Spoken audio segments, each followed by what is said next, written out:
اعوذ باللہ من الشیطان الرجیم بسم اللہ الرحمن الرحیم۔ آج کے درس قرآن کا آغاز ہم تلاوت کلام پاک سے کریں گے، تو تلاوت کے لیے محمد عمر۔ بسم اللہ الرحمن الرحیم۔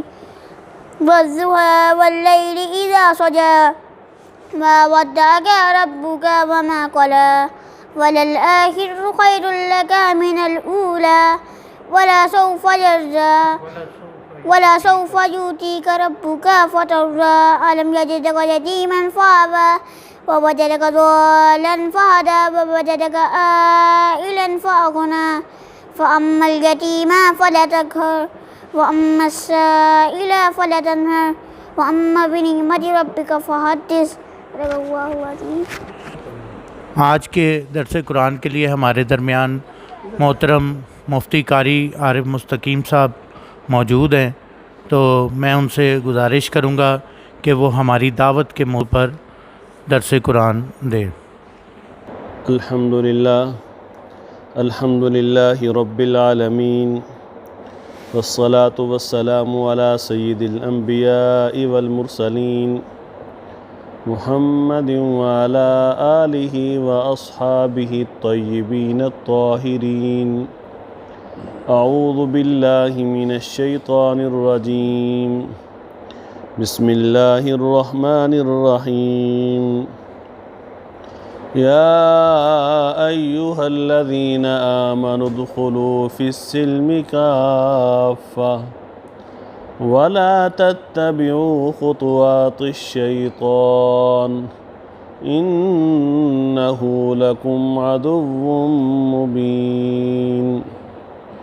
صدق اللہ العلی العظیم۔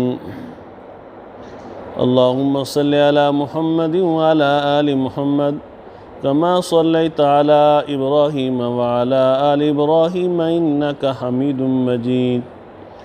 اللہم بارک علی محمد وعلی آل محمد کما بارکت علی ابراہیم وعلی آل ابراہیم انک حمید مجید۔ نہایت محترم دوستو، بزرگوں، چھوٹے بچوں، السلام علیکم ورحمۃ اللہ وبرکاتہ۔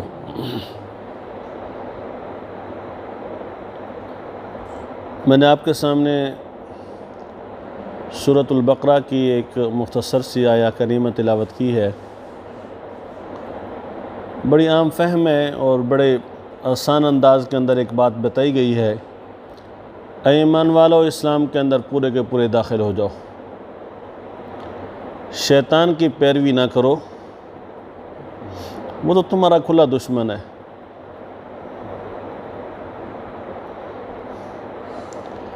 اور آپ لوگ نے یہ آیت اکثر جماعت اسلامی کے کسی بھی مونوگرام ہے، کسی بھی وہ چیزیں وہاں پر دیکھی ہوگی کہ وہاں یہ باقاعدہ طور پر لکھی ہوئی ہوتی ہے ادخلوا فی السلم کافہ۔ گویا کہ یہ ہماری دعوت کا بہترین ماٹو ہے، یہ ہماری دعوت کا ایک بنیادی نقطہ وہ یہی ہے۔ بڑے عرصے تک ہم لوگ یہی سمجھتے رہے ہیں کہ صرف اس کا مطلب تو یہ ہے کہ ہم لوگ زیادہ سے زیادہ اسلام پر عمل کریں، زیادہ سے زیادہ اسلام کی جو چیزیں ہیں ان چیزوں پر عمل کریں۔ پچھلے دنوں مجھے ہمارا ایک وفد گیا سوات کے اندر، اور وہاں جا کر ایک عالم دین سے ملاقات ہوئی۔ تو اس ملاقات میں انہوں نے وادی سوات کے اندر، ہم نے کہا کہ یہاں کیا تحریک کا کام ہے، کیسا کام چل رہا ہے، اس پر انہوں نے ہمیں بریفنگ دی۔ انہوں نے بتایا کہ یہاں پر ہمارا بہت اچھا کام تھا۔ والی سوات کو پتہ چل گیا اور اس نے جاننے کی کوشش کی کہ یہ کون لوگ ہیں۔ جب اس نے ہمیں پہچان لیا تو پہچان لینے کے بعد اس نے پابندی لگا دی،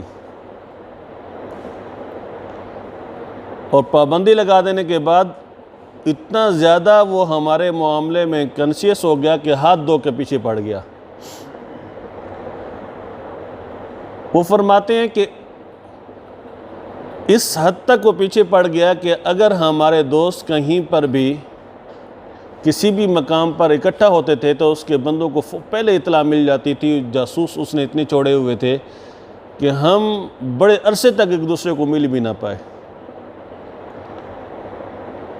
لیکن عزیمت کے لوگ، عزیمت کے راہی لوگ، وہ کب راستہ یہ چھوڑتے ہیں؟ امام حسین رضی اللہ تعالیٰ عنہ کے جو لوگ ان کے حالات اور واقعات ان ساری چیزوں کو جانتے ہوں اور انہیں اپنا رہبر اور پیشوا مانتے ہوں، وہ مشکلات سے کبھی گھبرا کر راستے اور جو میدان چھوڑ کر بھاگ نہیں جایا کرتے ہیں. انہوں نے جو واقعات سنائے وہ واقعات سن کر دل کو بہت زیادہ ایک اطمینان ملا کہ ہم بھی اسی راہ کے راہی ہیں، اور ہمارے جو پیشرو تھے انہوں نے تو عزیمت اور استقامت کی ایسی مثالیں قائم کی ہیں کہ جن کو سننے کے بعد ایک دل کو اطمینان ہوتا ہے کہ ہم صحیح راستے پر ہیں. وہ کہتے ہیں کہ جہاں پر لوگ آتے تھے اور آ کر پانی بھرا کرتے تھے تو پانی بھرنے کے بہانے ایک وقت مقرر کیا گیا تھا. دوست آتے تھے وہاں پر ایک کنویں سے آ کر پانی بھرا کرتے تھے اور اسی دوران ہی ان کا اجتماع کارکنان ہو جایا کرتا تھا. ایک پہاڑ، اس کے دامن کے اندر بکریاں چرانے والا ایک بکریاں چرانے کے لیے آیا کرتا تھا، تو اس کو روٹی دینے کے بہانے جو ہے وہ لوگ جایا کرتے تھے اور جا کر اپنا اس سے میسج لیا کرتے تھے، اور میسج لے کر وہ پوری کی پوری وادی کے اندر پھیل جایا کرتا تھا. دریا کے کنارے لوگ جس طرح چہل قدمی کر رہے ہوتے ہیں، ایسے چہل قدمی کرنے کے لیے کچھ مزدور آتے تھے. ان کے بظاہر تو بیلچے ہوتے تھے، بظاہر تو انہوں نے کچھ اور پکڑا ہوتا تھا، لیکن وہ لوگ آتے تھے اور آ کر اپنا ہلکا درس قائم کرتے تھے، ایک دوسرے کو تذکیر کیا کرتے تھے اور اپنے کام کے حوالے سے رپورٹ دیا کرتے تھے اور وہاں سے چلے جایا کرتے تھے. اسی طریقے سے کسی شخص نے اپنی گیراج بنائی ہوئی تھی اور اس گیراج کے اندر ایک دن ایسا ہوتا تھا کہ وہاں بڑی لمبی لائن لگ جایا کرتی تھی موٹر سائیکلوں کی ٹھیک کرانے والوں کے لیے. بظاہر تو وہ گیراج ہوتا تھا لیکن وہاں پر لوگ آتے تھے اور آ کر اپنی بات بھی رکھتے تھے اور اسی طریقے سے آ کر دین کی کام بھی کیا کرتے تھے. مولانا گلزار احمد مظاہر رحمۃ اللہ علیہ دورہ کرنے کے لیے وہاں تشریف لے گئے. مولانا مدد رحمۃ اللہ علیہ نے انہیں بھیجا تو وہ وہاں پر گئے. تو جو ہی اترے تو ایک صاحب جو کہ اس وقت پولیس میں تھے اور بعد میں پھر جو ہے وہ رکن جماعت بنے، وہ کہتے ہیں کہ مجھے میرا جو افسر تھا اس نے بلایا. اس نے کہا کہ ایک مولوی آئے گا، اس کی یہ شکل ہے اور اس طرح کا وہ بندہ ہے، تم نے اس کا پیچھا کرنا ہے، تم نے اس کو چھوڑنا نہیں ہے. وہ کہتے ہیں کہ جو ہی مولانا گلزار احمد مظاہر رحمۃ اللہ علیہ نیچے اترے تو میں اس کے پیچھے لگ گیا. انہوں نے ایک ٹانگا تبدیل کیا، میں بھی پیچھے اسی ٹانگے کے پیچھے دوسرا ٹانگا تبدیل کیا. ان کو احساس ہو گیا کہ کوئی بندہ میرا پیچھا کر رہا ہے. تو کرتے کرتے بالآخر انہوں نے ادھر ادھر گھومنا شروع کیا. گھومتے گھومتے بالآخر بازار میں اترے. بازار میں ایک دکان کے اندر گئے، وہاں سے کہیں آگے پیچھے مجھ سے ہوئے. تو مجھے احساس ہو گیا کہ یہ کدھر جا رہے ہیں. تو میں نے ایک مجمع کے پیچھے چلتا گیا. تو مجھے میرے ساتھ جو دوسرے لوگ وہاں پر تھے، میں نے ان سے کہا کہ یہاں اس طرح کی شکل کا بندہ تھا. انہوں نے ہمیں بتایا کہ یہ اس طرف اس گلی میں گیا ہے. تو اس گلی کے اندر جا کر دیکھا تو وہ ایک دم ایک مکان کے اندر داخل ہوئے اور مکان کا دروازہ بند ہو گیا. تو کہتے ہیں کہ اندر تو میں نہیں جا سکتا تھا، لیکن باہر ہی سے میں نے وہاں پر جوتیوں کا اندازہ لگایا کہ یہاں پر کتنے لوگ موجود ہیں، اور وہاں پر جا کر میں نے خبر دی کہ یہ اتنے لوگ وہاں پر موجود ہیں. اور پھر بالآخر میری سرزنش ہوئی کہ اتنے لوگ موجود ہوں، اکٹھے تھے، تو تو نے یہ کیوں نہیں دیکھا کہ وہاں پر وہ لوگ کیا کر رہے ہیں. یہ ساری چیزیں باتیں جب بتا رہے تھے تو احساس ہوا کہ واقعی اتنی ذرا سختیاں تھیں. تو سوال کرنے والے بہت سارے لوگ بیٹھے ہوتے ہیں، انہوں نے سوال کر ہی دیا کہ واقعی یہ سختیاں صرف جماعت اسلامی پر تھیں یا سارے کے سارے علماء پر تھیں. تو کہنے لگے کہ نہیں، صرف جماعت اسلامی پر تھی. باقی تو اس نے مدرسہ بھی بنایا ہوا تھا، اس نے اور بھی بہت سارے نیکی کے کام کیے ہوئے تھے، ویسے بھی اس کی ریاست کے اندر اس قاضی ہوا کرتے تھے، فیصلے کیا کرتے تھے اور اسلامی قوانین کے مطابق فیصلے ہوتے تھے۔ پھر سوال کرنے والے سوال کیا آخر کیا وجہ ہے کہ صرف جماعت اسلامیہ پر پابندی کیوں؟ انہوں نے کہا کہ یہ تو پھر آپ کو سوچنا چاہیے نا، جماعت اسلامیہ پر پابندی اس نے کیوں لگائی تھی۔ اگر آپ کو اپنی دعوت کے بارے میں پتہ نہیں ہے تو پھر آپ سوال جو ہے نا یہ نہ کریں، آپ کے علم میں ہونا چاہیے یہ چیز معاملہ کیوں ہے۔ یہی چیز مقبوضہ کشمیر کے اندر ہوئی ہے، وہاں پر ساری کی ساری جماعتیں اپنے اپنی جگہوں پر کام کر رہی ہیں، لیکن اگر کسی کو نام لیتے ہوئے ان کی چیخیں نکلتی ہیں تو وہ جماعت اسلامی ہے، کہ وہ لوگ کہتے ہیں کہ یہی وہ لوگ ہیں جن لوگوں نے جب تک ان کا ایک فرد بھی وہاں پر موجود ہے تو وہاں پر انڈیا جو ہے کبھی بھی کسی صورت میں نہیں رہ سکتا۔ اور یہی چیز بنگلہ دیش کے اندر موجود ہے، وہاں پر سارے کام کیے جا رہے ہیں، ہر تنظیم کام کر رہی ہے، لیکن اگر کہیں پابندیاں ہیں تو جماعت اسلامی پر، کہیں پابندیاں ہیں تو انہی پر، سختیاں ہیں تو انہی پر، انہی کے لوگوں کو جیلوں کے اندر ڈالا گیا، انہی لوگوں کے ساتھ سارے معاملے کیے گئے ہیں۔ میرے دوستوں اور بھائیوں، یہ ساری بات رکھنے کے جو میرا مقصد ہے وہ یہ ہے، ہم آج اجتماع کے اندر موجود ہیں تو ہمیں کم از کم یہ بات معلوم ہونی چاہیے کہ آخر جماعت اسلامی کی دعوت کے اندر کیا چیز ایسی ہے جس چیز کے نتیجے کے اندر اس کو کوئی بھی قبول کرنے کے لیے تیار نہیں ہے۔ آخر کیا چیز ایسی ہے جس چیز کے نتیجے کے اندر باقی لوگوں کو کھلی چھٹی ہے کہ وہ اپنا چینل بھی بنا لیں، باقی لوگوں کو کھلی چھٹی ہے کہ ان کے ویزے بھی لگ جائیں، باقی لوگوں کو کھلی چھٹی ہے کہ ان کے جو ہے کام کرنے والے جہاں ہیں جہاں جائیں کوئی بھی ان کو نہیں پوچھنے والا۔ لیکن اگر مشکل آتی ہے، پریشانی آتی ہے، یا سب سے زیادہ جو ہے کوئی کنشیس ہوتا ہے لوگ، تو وہ کس کے بارے میں کنشیس ہوتے ہیں؟ وہ جماعت اسلامی کے بارے میں کنشیس ہوتے ہیں۔ حضرات محترم، اگر آپ اس ساری چیز کو جانتے ہیں تو سب سے پہلے آپ کو میں دعوت دیتا ہوں کہ آپ لوگ مولانا مودودی رحمۃ اللہ علیہ کی وہ پہلی تقریر لازمی پڑھ لیں۔ جب مولانا مودودی رحمۃ اللہ علیہ نے 1941 کے اندر لوگوں کو اکٹھا کیا اور اکٹھا کرنے کے بعد مسلمانوں کی موجودہ سیاسی کشمکش جو ہے اس موضوع پر ایک مولانا نے تحریر لکھی تھی، اور تحریر لکھنے کے بعد لوگوں سے کہا تھا کہ کوئی بندہ چاہتا ہے کہ یہاں پر ہم کو تبدیلی لے کر آئیں اور نظام کی تبدیلی کے حوالے سے کوشش کریں اور لوگوں کو اسلام کا جو صحیح تصور ہے، اسلام کا جو پورا ایک مطمع نظر ہے، اگر ہم وہ دینا چاہیں تو پھر آپ لوگ آئیں، اکٹھے مل کر بیٹھتے ہیں اور فیصلہ کرتے ہیں۔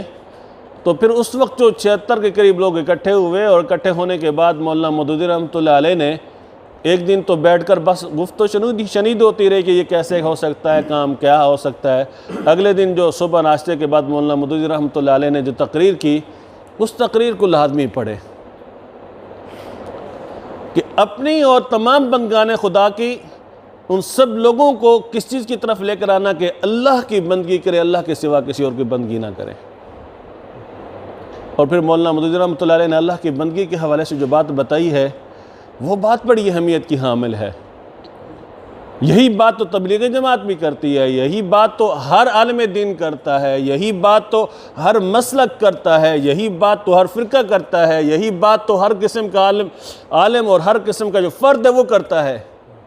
لیکن فرق کیا ہے کہ جب یہ مولانا مودودی رحمۃ اللہ نے یہ بات کہی تو یہ بات والی سواد کو جو ہے اس نے جب یہ ساری چیز سنی، جانا، پہچانا، تو اس کے بعد اس کو یہ چیز ہضم نہ ہوئی۔ یہ بات جو ہے امریکہ اور اس کے باقی جو لوگ ہواری ہیں ان کو یہ چیز ہضم نہیں ہوتی ہے، انڈیا کے جو لوگ ہیں ان لوگوں کو ہضم نہیں ہوتی ہے۔ مولانا مودودی رحمۃ اللہ علیہ نے جو بندگی کا تصور دیا وہ یہ تصور دیا کہ بندگی کا جو مطلب ہے وہ یہ نہیں ہے کہ صرف اللہ تعالیٰ کی عبادت آپ لوگوں نے کرنی ہے، صرف اسی کے لیے نماز پڑھنی ہے، صرف اسی کے لیے روزہ رکھنا ہے، صرف اسی کے لیے حج کرنا ہے، صرف اسی کے لیے جہاد کرنا ہے، بلکہ بندگی کا جو تصور ہے وہ یہ تصور انہوں نے دیا ہے۔ انہوں نے کہا کہ چاہے کاروبار کے معاملے کے اندر ہو، چاہے تم لوگ عدالت کے اندر ہو، چاہے تم لوگ فوج کے اندر ہو، چاہے تم گھر کے اندر ہو، چاہے گھر سے باہر ہو، چاہے اپنی بیوی کے پاس ہو، چاہے اپنے بچوں کے پاس ہو، چاہے تم دوستوں کے محفل میں ہو، چاہے تم جہاں کہیں بھی ہو، ہر جگہ پر اللہ رب العزت کی بندگی اختیار کرنی ہے اور اس کے سوا اور کسی کی کوئی بندگی اختیار نہیں کرنی۔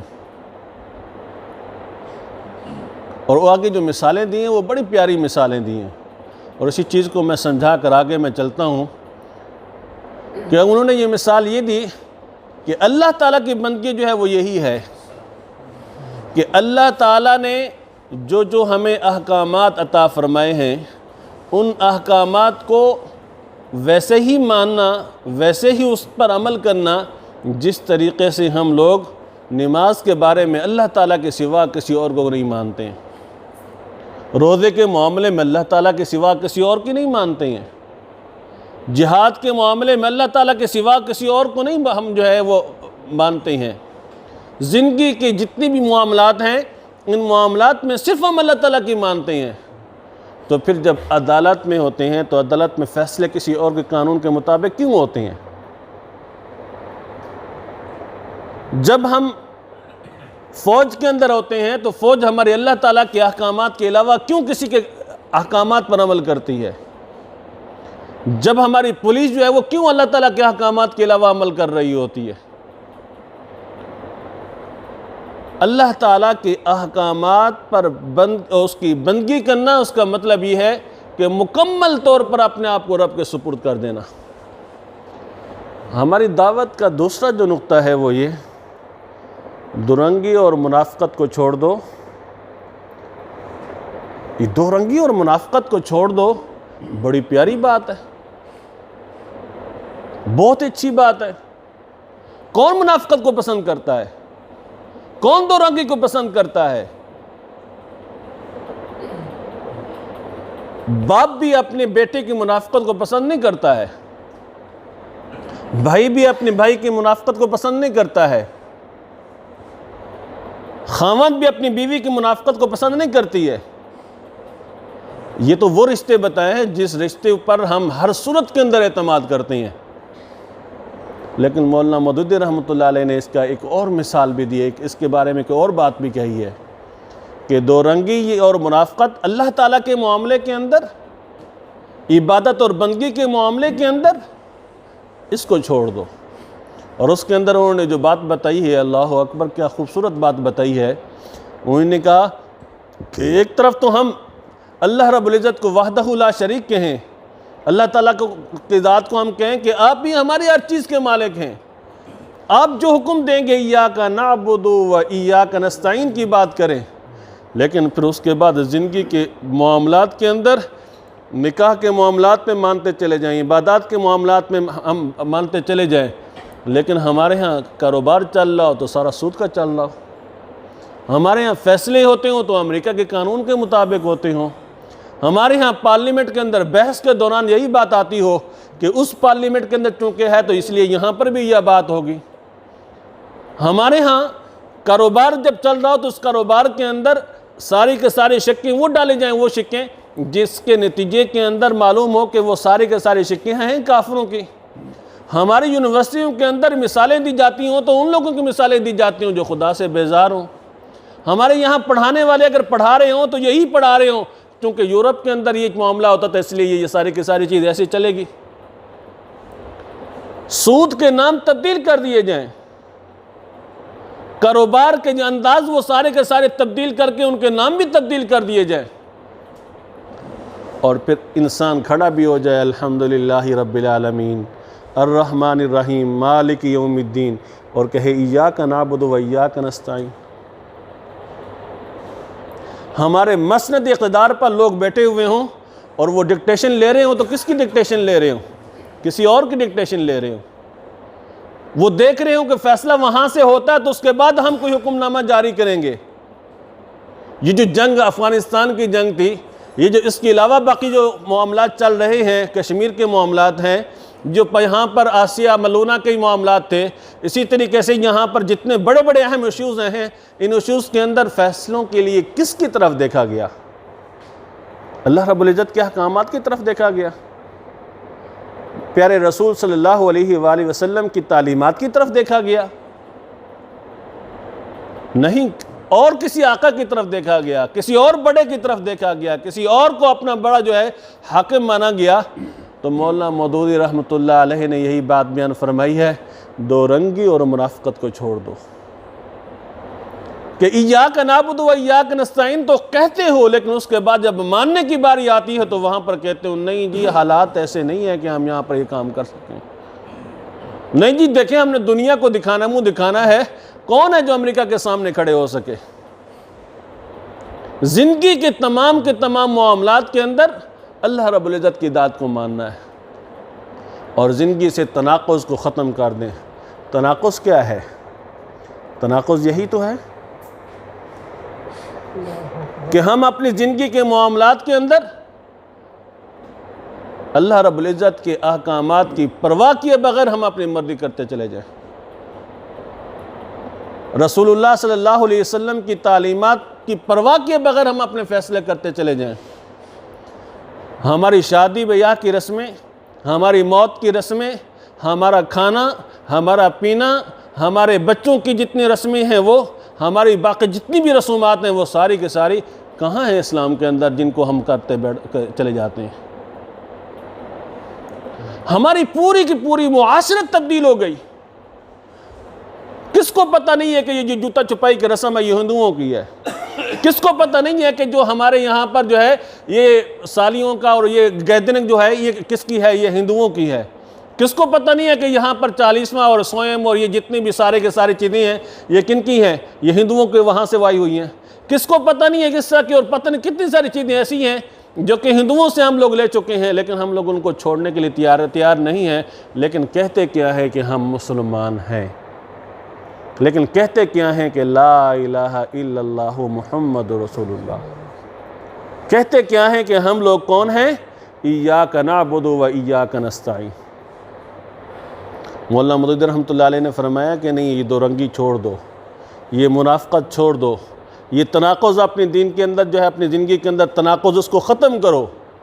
اور جب یہ بات کہی تو اس ساری چیز کے نتیجے کے اندر لازم یہ بات آتی ہے، تو پھر ایک انسان اسلام کا پورا تصور اپنے ذہن کے اندر لے کر آئے اور اس کے لیے کوشش اور کاوش کرے۔ میرے دوستوں اور بھائیوں، یہاں ایک مثال میں دینا چاہتا ہوں اور مثال دے کر اپنی بات کو آگے لے چلتا ہوں۔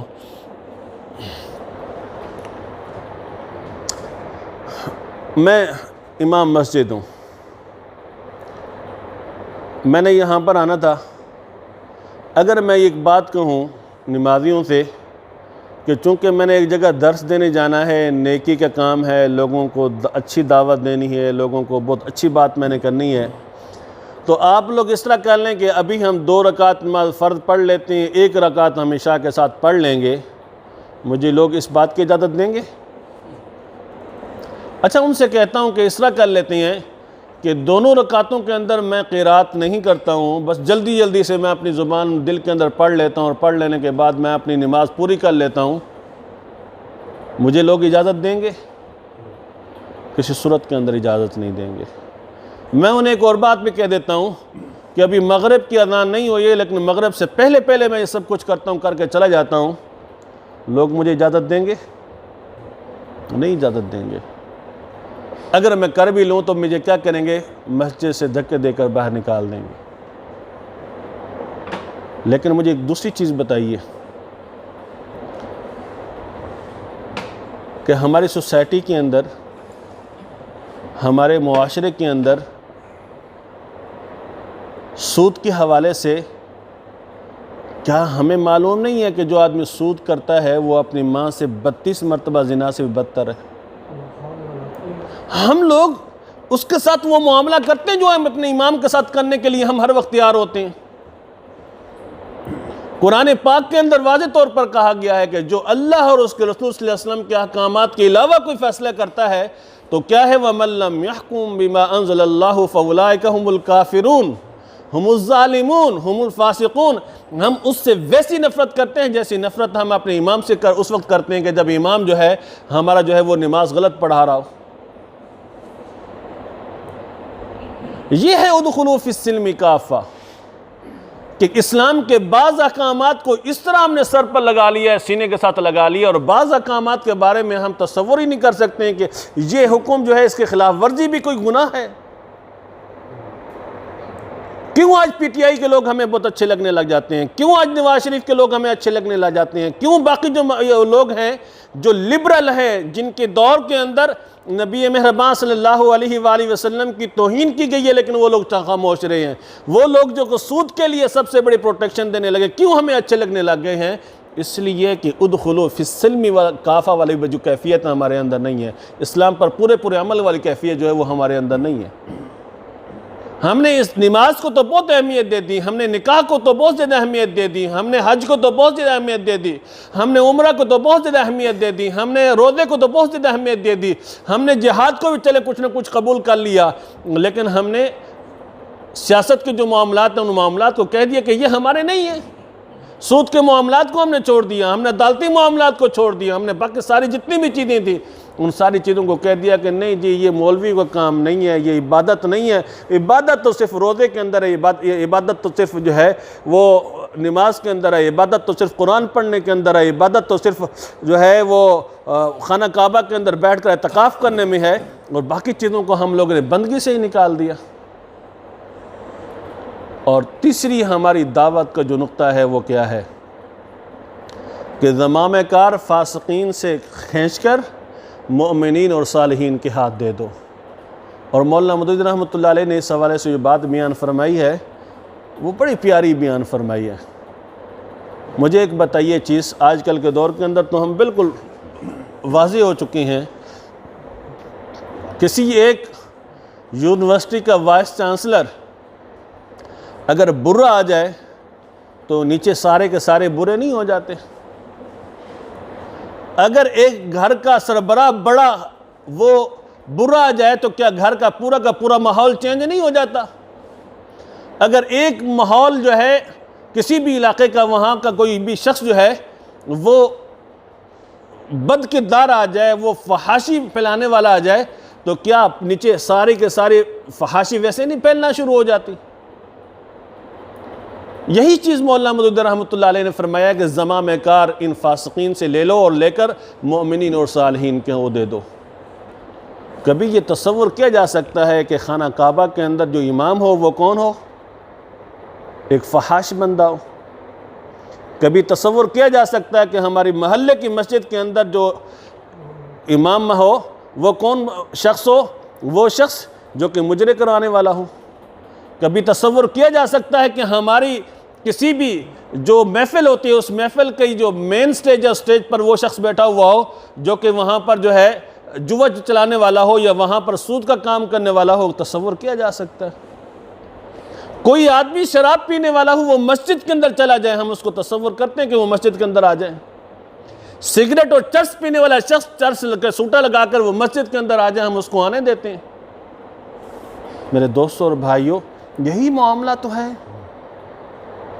کہ زمامِ کار جتنے بھی فاسق لوگ ہیں، گمراہ لوگ ہیں، ان سارے لوگوں سے چھین لے اور چھین لینے کے بعد مومنین اور ان لوگوں کو دے دیں۔ اور یہاں پر میں صرف بڑے کلیئر کٹ ہو کر یہ بات کہنا چاہتا ہوں، دنیا کے اندر جتنے بھی اس وقت تک ہمارے پاس سٹڈیز موجود ہیں، ہمارے پاس یہ پورے کے پورے سروے موجود ہیں کہ آج تک اتنی ترقی نہیں ہوئی ہے جتنی ترقی نبی مہربان صلی اللہ علیہ وآلہ وسلم یا خلفاء راشدین کے دور کے اندر ہوئی ہے۔ جو اطمینان، جو سکون، جو آرام اور جو اطمینان اور جو بالکل ایک امن کی کیفیت ہوتی ہے جو خلفاء راشدین کے دور میں ہوئی ہے، یا میں اس سے آگے بڑھ کر بہت ساری بات کرتا ہوں کہ کئی 100 سال کے بعد جا کر بھی مسلمانوں کو جو حکومت میں تھی وہ بعد کے کسی شخص کو کسی بھی مقام پر کسی کو بھی جو ہے وہ نصیب نہیں ہو سکی ہے۔ اس کی وجہ کیا ہے؟ اس کی وجہ یہی ہے کہ زمامِ کار مومنین کے ہاتھ کے اندر آ گئی ہے۔ بہت گئے گزرے حالات کے اندر بھی ایک چھوٹا سا میں واقعہ بتا کر اپنی گفتگو کو اختتام کی طرف لے جاتا ہوں۔ ہر شخص کو اپنی اولاد بڑی پیاری ہوتی ہے، اور یہاں پر تو کبھی کوئی کرنل کی بیوی نکل آتی ہے، کبھی کوئی جنرل کا بیٹا نکل آتا ہے، کبھی کون نکل آتا ہے، کبھی کون نکل آتا ہے اور کہتا ہے کہ تم کون ہو تو مجھ سے پوچھنے والے؟ بادشاہ بیٹھا ہوا ہے اور اس کے سامنے ایک شخص آتا ہے اور آ کر کہتا ہے کہ یہ آپ بڑی بات کرتے ہیں اس بات کی کہ آپ بہت زیادہ عدل اور انصاف کرنے والے ہیں، آج آپ سے عدل اور انصاف چاہیے۔ اور اس نے اشاری کنایوں کے اندر بتایا کہ کوئی شخص آتا ہے اور آ کر اسلحے کی نوک پر آ کر جو ہے میرے گھر کے اندر داخل ہو جاتا ہے، مجھے اس حوالے سے انصاف چاہیے۔ بادشاہ کہتا ہے کہ تم فکر نہ کرو، میں یہاں پر موجود ہوں، بس رات کا چراغ جو ہے وہ تم بجھا دینا۔ رات کو چراغ بجھا دیا جاتا ہے، اور بجھا دینے کے بعد بادشاہ سلامت وہاں پر جا کر کھڑے ہو جاتے ہیں، خود ہی بیٹھ جاتے ہیں۔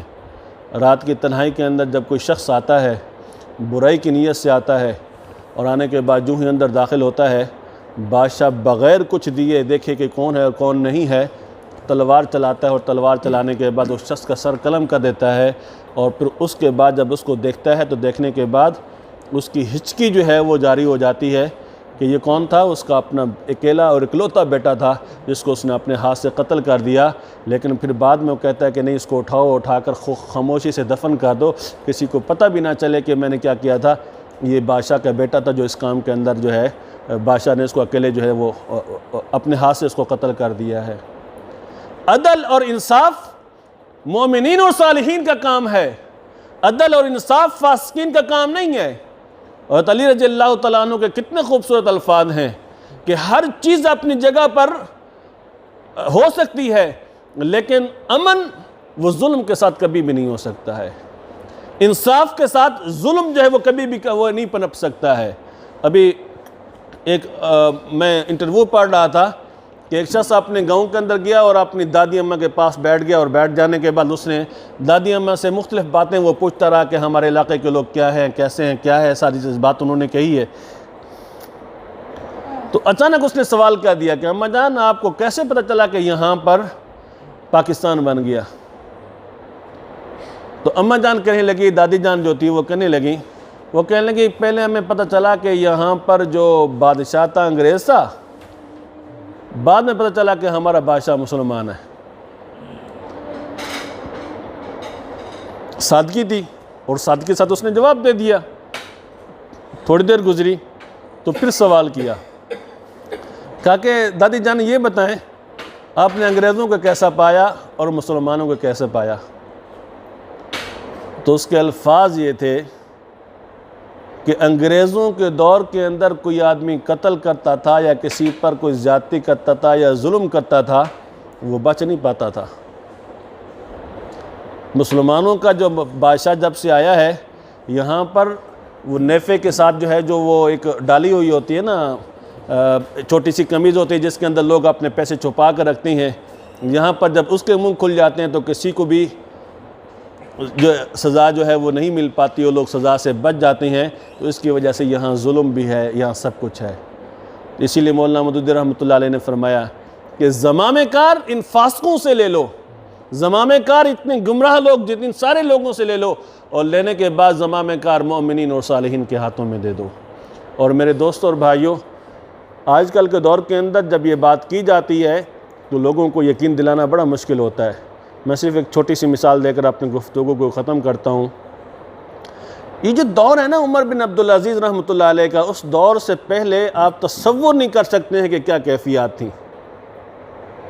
جس کو جو جگہ پسند آئی اس جگہ کو پکڑ کر جو ہے حکومت کی جاگیر بنا لیا، جس قافلے پر چاہا قبضہ کر لیا، جو چاہا ظلم اور زیادتی کی ایک انتہا جو تھی وہاں پر ہو چکی تھی۔ عمر بن عبدالعزیز جب بنے تو بننے کے بعد انہوں نے سب سے پہلے یہ فیصلہ کیا، انہوں نے کہا کہ میں لوگوں سے پوچھوں گا کیا لوگ مجھے قبول کرتے ہیں؟ انہوں نے کہا کہ اس سے تو افراتفری ہو جائے گی۔ انہوں نے کہا نہیں، افراتفری نہیں ہوگی، میں اس کے بغیر جو ہے اس کو قبول ہی نہیں کروں گا۔ انہوں نے لوگوں کو آزاد چھوڑا، انہوں نے کہا کہ کیا تم میری بیعت کرتے ہو؟ لوگوں نے کہا کہ جی ہم آپ کی بیعت کرتے ہیں۔ انہوں نے کہا کہ پھر جو میں فیصلہ کروں گا اس فیصلے کو قبول کرنا ہوگا۔ انہوں نے کہا جی ہم آپ کا ہر فیصلہ قبول کریں گے۔ اس کے بعد انہوں نے پھر فیصلہ کیا، انہوں نے کہا کہ جس کے پاس بھی کسی کی کوئی جاگیر ہے تو وہ لوگوں کو واپس کر دی جائے۔ اور بہت ساری جاگیریں لوگوں کو واپس کی۔